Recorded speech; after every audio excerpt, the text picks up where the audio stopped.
My name is Arleen Westerhof. Welcome to Economic Summit Conversations. Today I've got the privilege of having with me Eppo Bruins, who is not only the chairman of the board for the Rotterdam Center for Economics and Mutuality, but he's also the chairman of the Advisory Council for Science, Technology and Innovation. And that's for the Dutch government. It's an independent advisory council for the Dutch government and parliament.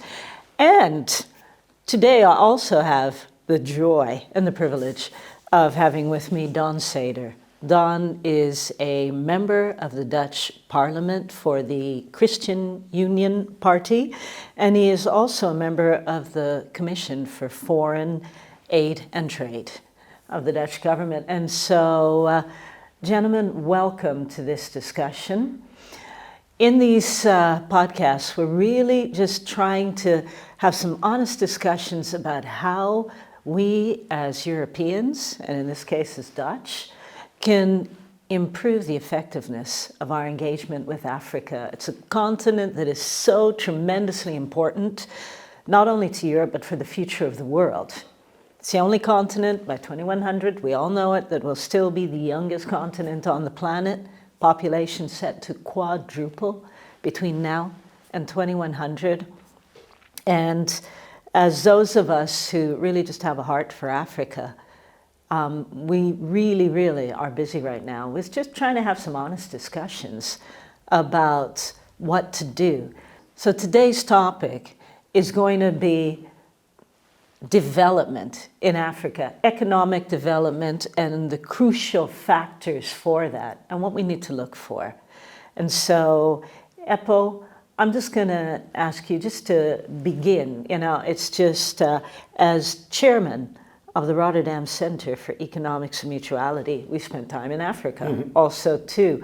What have you seen and what are your thoughts on that?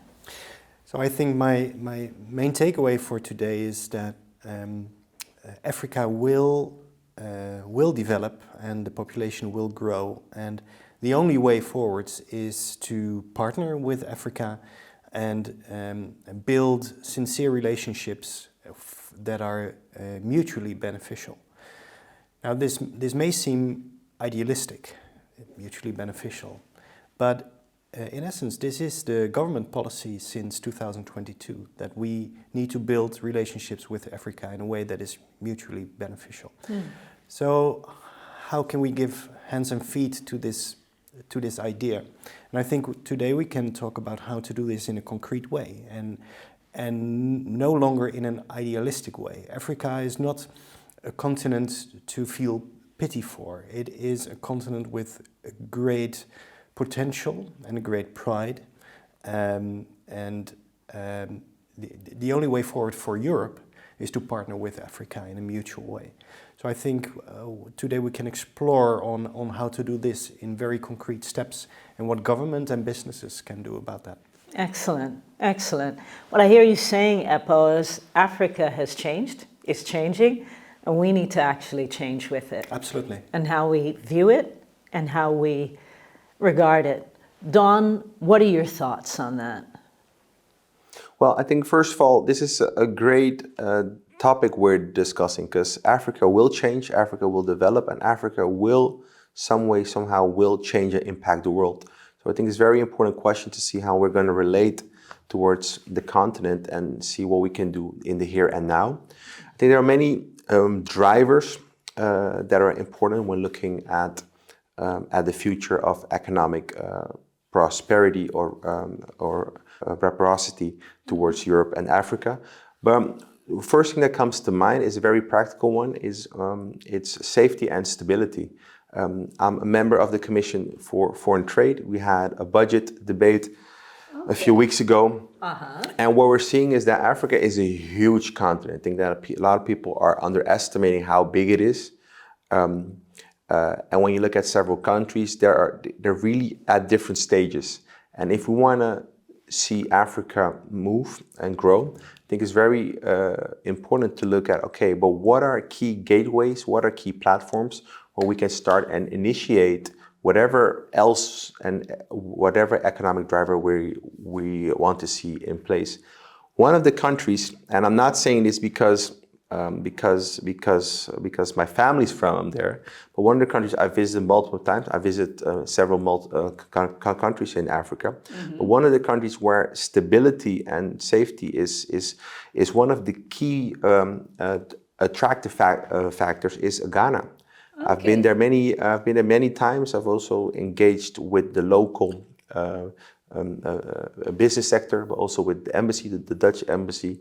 And I think when you look at many countries that might have a bigger economy, might have a bigger population, Ghana is a place where they have one crucial factor for economic as an economic driving factor, and that's safety. Okay. When you look at a political level, when there's a transfer of power, when you look at the internal stability in whatever region you're at, you see that it's relatively safe for companies, Dutch, European, American companies, to not only visit, but also make long-term investments. When I talk to companies, also Dutch, when it comes to relations with Africa, one of the main things that come up is we want to invest, we see the opportunities. We've been seeing this for many decades, but we can't entrust our people, our resources, our finances in the long-term way in developing the continent. So what do? When we're there to extract.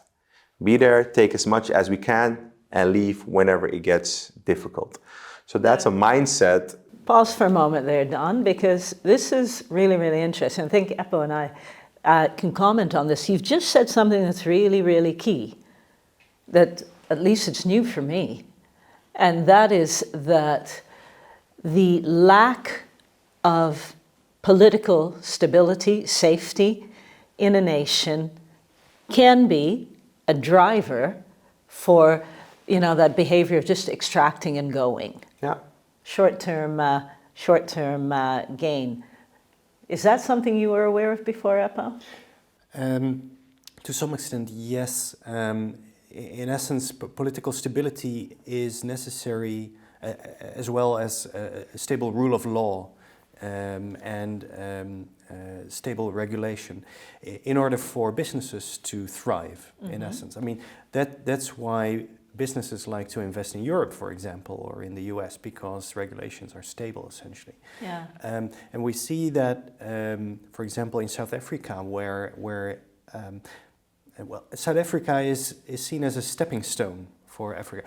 South Africa is very much Africa, yet it is also very much different from the rest of Africa.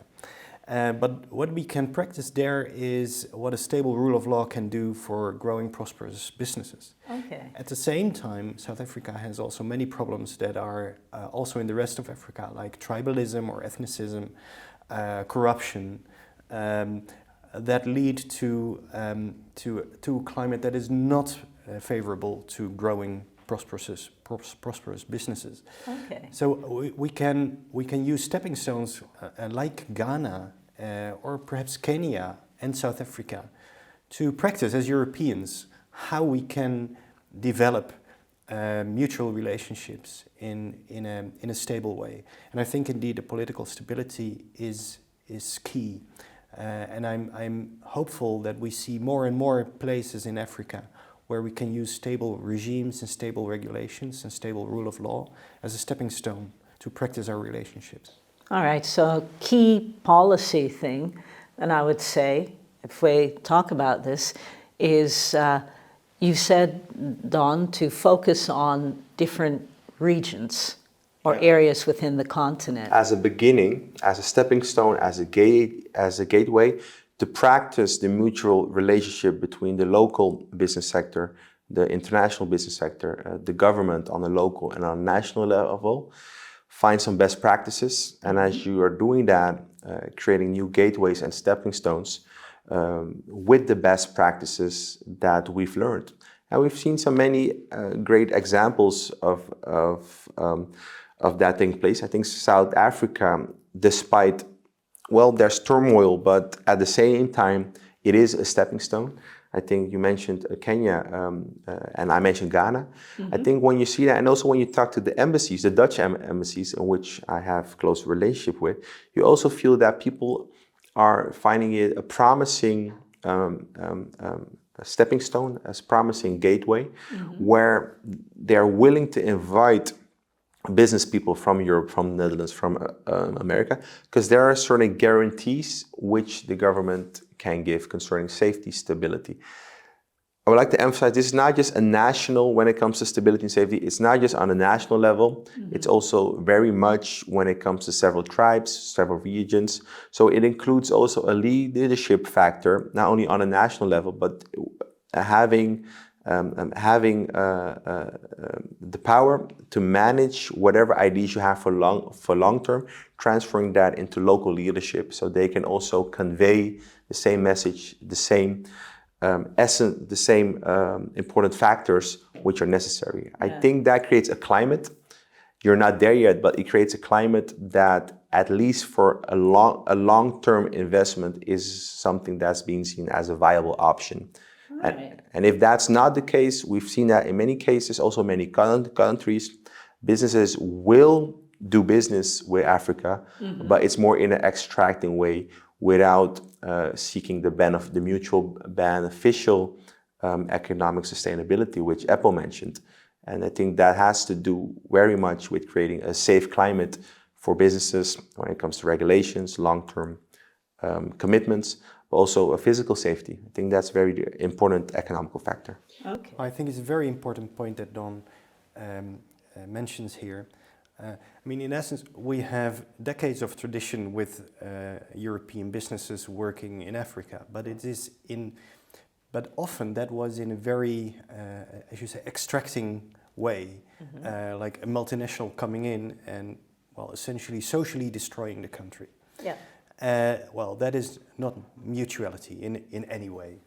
So, as Don mentioned, we need to develop the local value chain, the local businesses, and connect them to the international value chain. All right. So we have to look at this problem at several levels. So if we want to do business with Africa, we must make sure that we are at the same time developing local businesses and a total value chain that is fair to all players in that value chain. And at the same time, only developing local businesses will only create small scale and probably poor jobs, poorly paid jobs. Yeah. So if you really want to develop this through trade, because trade is aid, that goes together now in Dutch policies for more than 10 years. Yeah. If you want to do this in a good way, you also have to embed this local value chain in the international value chain. Okay. And there are several pitfalls in here. For example, suppose you want to help farmers grow some grain which you need for your big Dutch brewery. Yeah. Green-colored big Dutch brewery. Then we don't know which one you're talking about. Right. Well, this is what they grow their grains in Nigeria, but what happened there is that it started well with farmers getting a fair share of the profit, but then they noticed that they could do this more efficiently if they would scale up the growing of grains. So, and they left it all to the local dynamics. And what happened is that a few farmers grew into big farmers and got powerful. And essentially, the rest of all jobs were poorly paid because these were poorly educated hand workers. Yeah. Which were essentially the employees of a few big farmers. Yeah. Local farmers, yes. But still, they were not developing the region as a whole, and they were not lifting the poor to a lower middle class level. Yeah. So there are all kinds of pitfalls at all levels if you really want to develop in a mutual and prosperous way. And so I hear you on that, Eppo, but as you were just speaking, I was thinking about an article that I read last week, Financieel Dagblad. For those of you watching from the English world, that's the Dutch version of the Financial Times. All right, and one of the professors at one of our universities is arguing for a third way. You know, he was talking about, you have the shareholder-driven capitalism, which you see a lot in the US. You have the stakeholder-driven capitalism, which you see in Europe, but he said there's a third way. And he was arguing for the reintroduction of something called cooperatives in all of this, which would provide a more mutual framework. And I've got an example, because you're right on that, but I realized, hey, this is a cooperative thing. Within the Economic Summit, we have one guy, Ray Swatsky, he leads Kinvest, honor where honor is due. And what they do is they buy up large pieces of ground, in particular in Rwanda, for agriculture. But what they also do is, I call it a cooperative form, because they invite farmers, you know, lots of farmers, to farm 2-hectare plots. They teach them how to do that, and they become, well, let's just say co-owners, slowly but surely, of that thing. And within 10 years, their aim, and they're on track for that, is to let that land revert back to the farmers, who are farming the land. And they have patient investment, so the investors will bet back their capital, because he provides a route to market. I'm very positive about that. And actually, I think as the Netherlands, we have a proud history of cooperative companies. It's a strength of ours. One of our biggest three banks, one of the three biggest, is Rabobank, who started as a cooperative bank for farmers. Yeah. One of the biggest dairy producers in Holland is still a cooperative company. Yeah.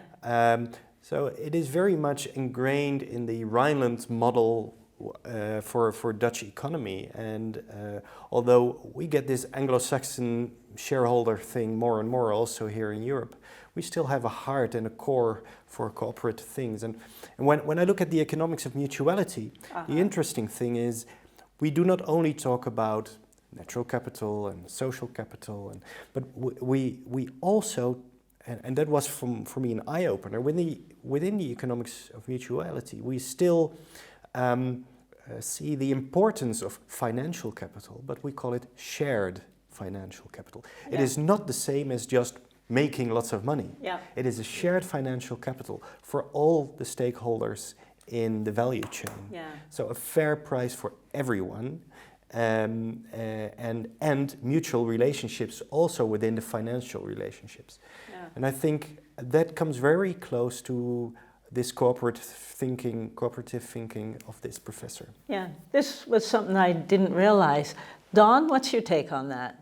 Well, when you said that, I was thinking about the Rhineland model, and I think Eppo mentioned that as a Dutch, we have a history concerning this. And it also has to do because we have one common enemy, which was water, that really forces us to cooperate also on a government level. But I think this is something that we have the DNA as a Dutch. And Yeah. I think that gives us an advantage to also see how we can model this also not just within Dutch society, but also when it comes to Africa. And so I think those are great opportunities. When I look at the discussions concerning farming and farmland, but also the technology that the Dutch have, the case that you're mentioning of Rwanda, I've been to Zimbabwe when I've seen the technology being given to people who didn't have anything, but by sharing technology, they were able to create their own businesses. It's on a small scale, but if you start thinking big, I think this is also one of the big drivers towards economics of mutuality. So I support this. We have the DNA, we have the historical books, the research, the mindset. Yeah. So I think this is something as we entrepreneur in Africa, as we're looking for new opportunities, I think this is something that was very attractive to the local community and government. So this is something which I truly believe in, and this is something that, as we're looking towards safety, security, but also a cooperative mindset, I think those are key factors. And if you put that in place, it creates the environment and also the economic, but also the social climate for people to start investing. Yeah, and for those of you watching from the United States, I want to point out we're not talking about socialism, all right? Because the cooperatives, let's make that clear. Yes. yeah, because the cooperatives are not based so much on wealth redistribution, very much wealth creation, but that everybody has a piece of the pie. Everybody has a part of that wealth creation, including the ones who invest to make it possible. Yeah. And this is very different from having a big government running the country, which is socialism. Yeah. Yes, very, very different. So it's indeed, it's a good point that you stress this difference in language and perception across the Atlantic. But you were coming in with some, but just before you hold the thought for a moment, Eppo, but just before you do, this is a real chance that we have as the Netherlands. As someone who was born outside of the Netherlands, me, and grew up in North America, one of the things that really makes me proud, we do it with a lot of mistakes, but still makes me proud, is when I'm in Africa and I talk to people about Dutch development, they're generally positive or more positive about that because of the fact, what you both mentioned, it's just, we have a history of looking out for each other. And that's not such a big conceptual jump in our minds. And I also think, even as I hear you say that, Don, too, that cooperative principle meshes in with Ubuntu, that principle of Ubuntu that a lot of Africa embodies. It's just, I can't get ahead fully unless you also get ahead. Yeah. And that's really neat. So actually, that's interesting. That co-op model might be a good one for Africa. We have a little bit of that on a small scale in this country, and it's called neighborship. Oh. In the east of the country, if you would leave your parents and start your own home and get married and start a family, then usually you would choose one or two neighbors, Okay. And you would ask them, would you please take care of me if things go wrong? Okay. And usually, so you would have one or two or three, and they would all be around. So if things went wrong and you could not work for a while, your neighbors would look out for you. Okay. They would help you and really help you go on with your life. Even up to the point that these neighbors are the ones that will be carrying your coffin at the end of your life. Wow. Isn't that wonderful? So they really stay with you up till the end. And I think that is a small scale Ubuntu. Okay. Really looking after each other. And essentially the east of the country is still has this atmosphere of neighborship, of neighborschap. Yeah. And I think we have also, together with Africa, we have a message to bring to the world. Yeah, and that's very true. Don, coming back to you on something that you said, you're talking about safety, security. I think everyone watching can relate to the fact that if I'm going to invest to build a factory or something in a region, I want to make sure that at least it's secure, also for my employees and also for my future investment. But as I look at Africa, one of the threats that's coming up right now is religious discord. Yeah. And I'm just going to name it. It's, for example, Islamic fundamentalism. And so as a secular continent in most people's minds, we as Europeans, and also even as Dutch, we have trouble dealing with this factor, religion, in all of this. Can you make a comment on that? Yeah, because I think that's I think we're doing good when it comes to foreign trade and development aid, relatively compared also to other systems. Mm-hmm. But I do find one big pitfall when it comes to the Western concept of development aid, and that's we don't take the driving economic factor of religion serious. And because we don't understand it or are now willing to take it that serious, we're missing out on a lot of understanding of what are some of the driving factors which is currently shaping Africa. Yeah. I like to call it religious analphabetism. Okay. And that's what, as a parliament member, I sometimes tell the Dutch government that we're a bunch of religious analphabetism people, because we try to do business and we try to communicate in a language that we don't understand, and the other people don't understand the language because we are unwilling to dive in. And one of the key things is religion. Africa is a deeply religious country, whether it's Christianity, whether it's Islam or other religions, and that's part of the social structure, DNA, and culture. So one of the things I mentioned is that we're missing a lot of opportunities because we're unwilling, based on a secular base, to do business with faith-based organizations. Let's say Christian organizations. The Dutch government has a problem with that. Well, at the same time, when you look at the impact of faith-based organizations, whether positively or negatively, but the impact, it's there. Yeah. The people that have the religious influence also have a big economical influence. Yeah. So if you're missing that part and you're not willing to engage in that, you're missing on key effective power when it comes to foreign trade. Just to back up your statement, Don, I heard a statistic the other day that really shocked me. And that was an interview with somebody else, but they said 50% of all of the activities in Africa in the area of healthcare and education are through religiously based NGOs. Yeah, 50%. 100%, yeah. So we're missing out on a lot if we're unwilling, and it's not a matter of it's not there. The facts are there.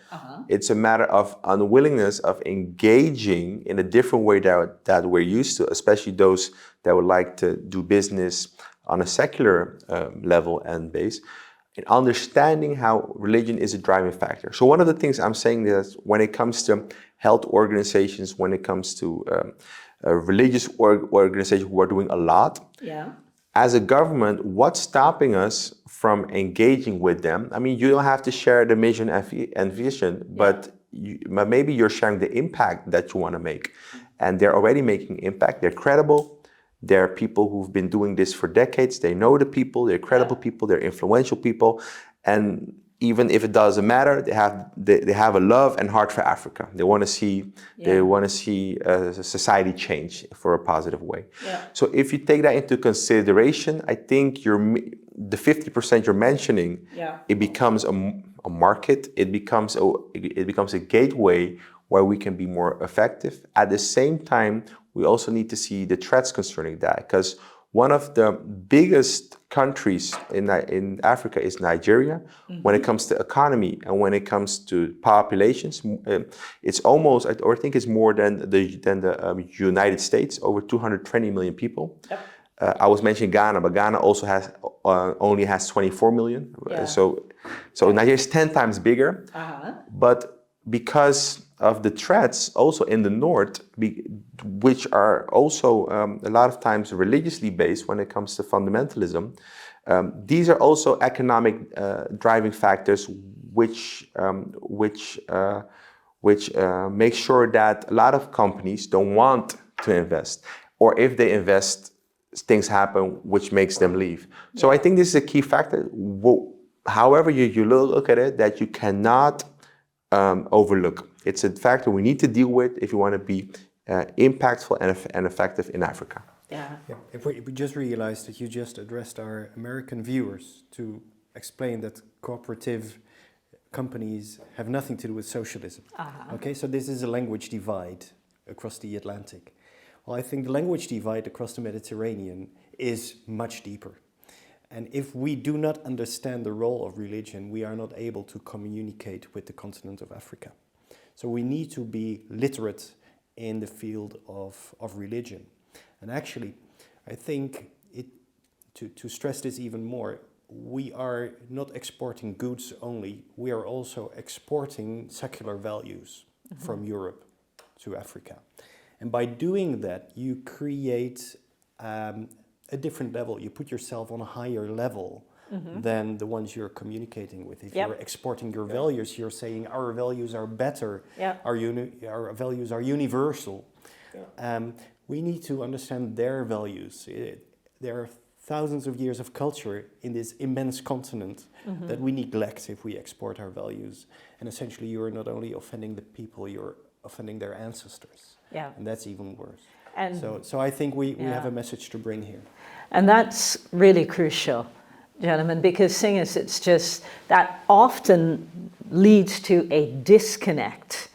You can get verbal agreement from Africa in order to get aid, but unless you get the heart, change is not going to be long term. I've actually read a quote from an African researcher that says, unless we learn how to constructively engage religion as Europe in Africa, there's no chance of lasting long-term change on the continent. And what we're seeing here, we had this debate last week. What we're seeing, if we're not careful, we're already seeing the movements that several countries where we have a decade-long history of development aid, of foreign trade, slowly, because of this, the importing of Western values, but telling the people it's universal, so better get on the wagon. It's driving countries slowly but surely, if we're not careful, towards other countries. Yep. I'm talking about Russia. I'm talking about China. That doesn't have the urge to export these values. Yeah. So what we're seeing is that if we're not careful and consider these things, we're slowly seeing the continent of Africa with as much potential, but we're also seeing a geopolitical shift, which will probably be damaging to Europe. that's what I think in long run, yeah. Yeah. And also for the continent of Africa itself. Yeah. I think as Westerners, whether it's North Americans or Europeans, one of the things I'm starting to understand is that Africa is going to develop differently than the West.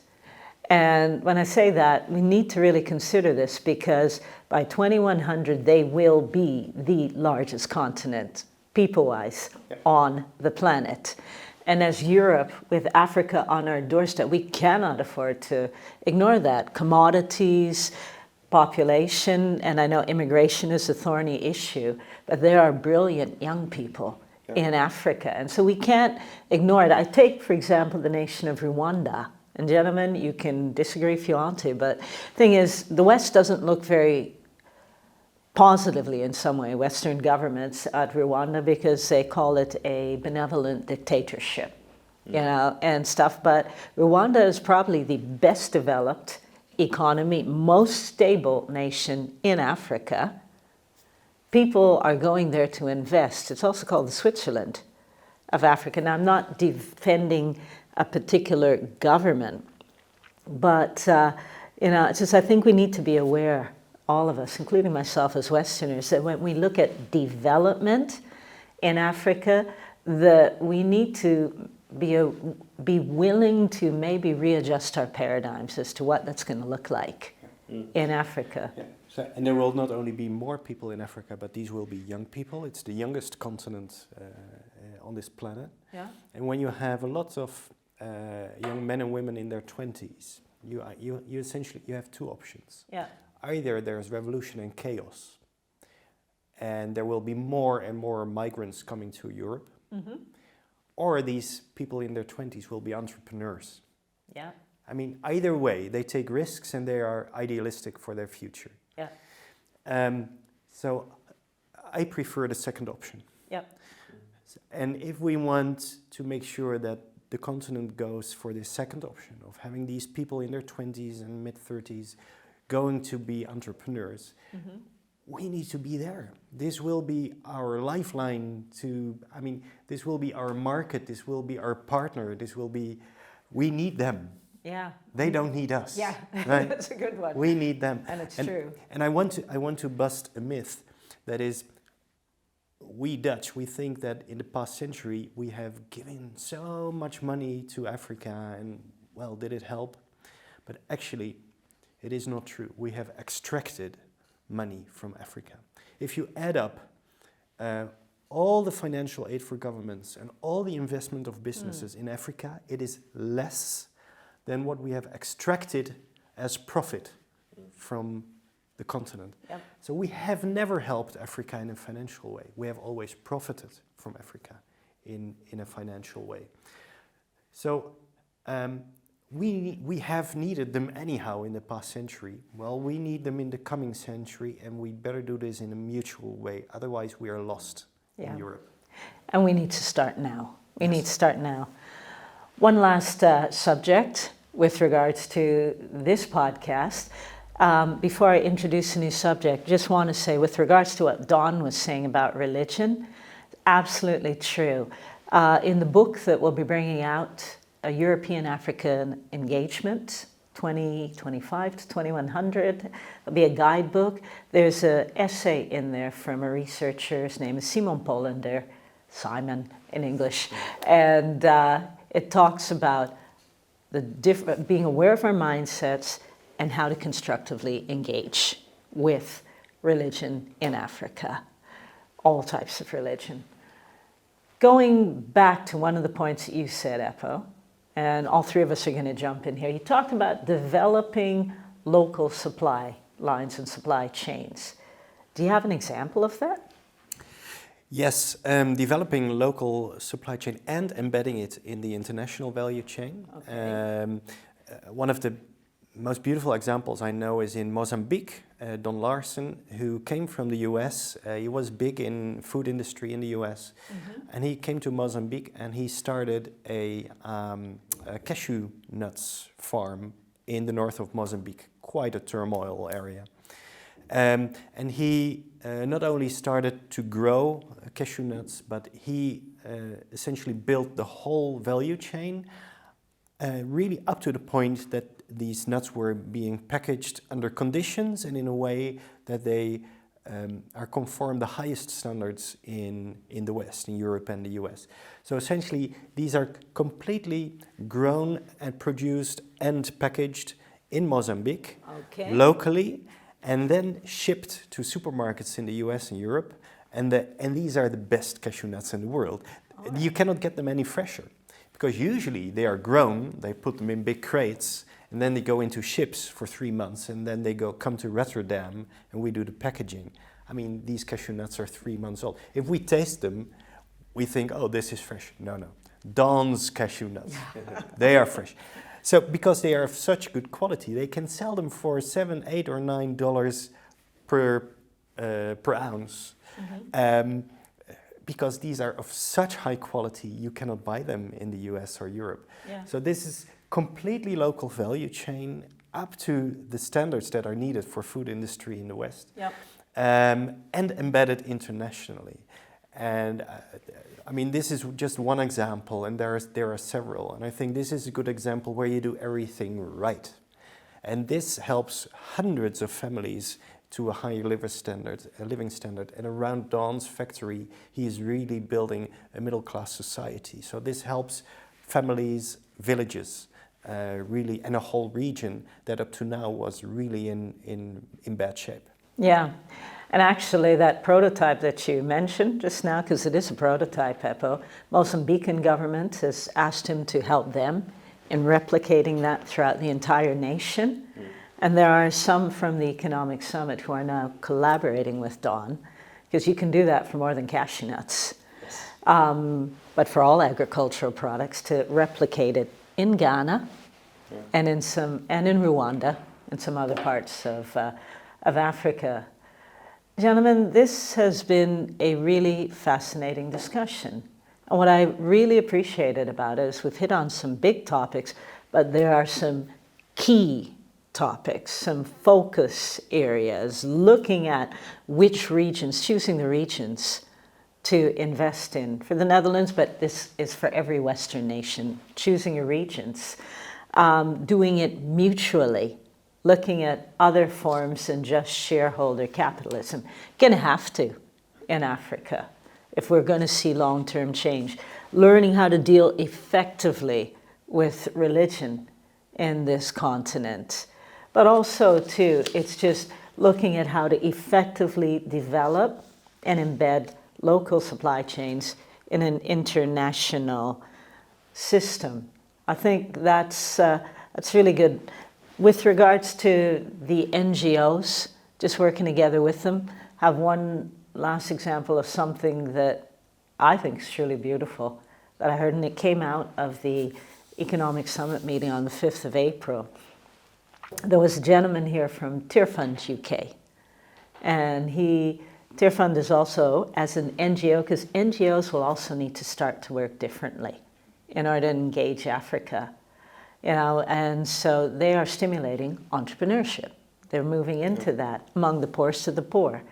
And so they bought with a grant, they bought a large plot of land, small shareholder farmers on that land, and they are teaching them to farm. However, they were lacking a route to market, an adequate route to market to be able to ensure that all of these farmers had adequate reserves to live on, resources financially to live on. And one of the other guys, and this illustrates the power of working together, bringing together people from different backgrounds, different areas of expertise to look at the challenges and how to engage effectively. And one of the other guys, he does that, the one from Kinvest, he has large areas of land in Rwanda. Tearfund bought land in Rwanda, as it happens. Kinvest had a large contract with a large foreign power, and they were looking for, their farmers weren't able to supply the demand. And so they were looking for another 15,000 farmers, which this NGO just happened to have, that were looking for a route to market. So they've now collaborated and both profit. And what's more important is thousands of farming families are profiting too. It's a wonderful example. Yeah, well, yeah. I like that, collaboration. Yeah. Yeah. So, gentlemen, thank you so very, very much. One of the things that I am hopeful about is, Dawn, you are in government right now. So, I didn't say it before, Eppo was in government in the past. And so also for those of us in Europe, but also in the Netherlands, I think this could be hopeful if we start to adopt some of the recommendations that have come forth today. Thanks very much for watching, and we look forward to having you join us on the next edition of Economic Summit Conversations.